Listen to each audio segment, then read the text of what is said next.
L'histoire du fameux lundi de Pentecôte, on nous avait déjà fait le coup d'un jour férié, supprimé, pour, retrouver des moyens pour l'autonomie de nos personnes âgées. Bon, on n'a jamais vu la trace de cet argent.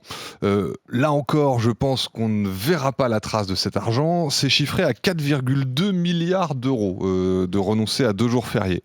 Bon, première réflexion, c'est, pourquoi on ne fait pas comme le lundi de Pentecôte, éventuellement laisser les entreprises, et les salariés choisir, quel jour. Il s'agit en fait de travailler 14 heures de plus. Oui, C'est ça. mais Si on François prend 2 Bayrou jours fériés. insiste dans son discours, il insiste en disant: «Non, non, ce seront bien ces jours-là, parce qu'il faut marquer le coup que la France retravaille».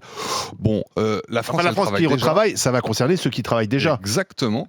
Et alors moi je suis fasciné de voir, qu'on tape sur ceux qui travaillent, alors que, par exemple, on pourrait aller chercher, une baisse de la contribution française au budget de l'Union européenne. On annonce 6 milliards d'euros d'augmentation pour 2026 de contribution française. C'est beaucoup plus que ces 2 jours fériés. On peut aussi aller chercher, la baisse, de l'aide au développement, de l'argent qu'on envoie dans les pays d'Afrique.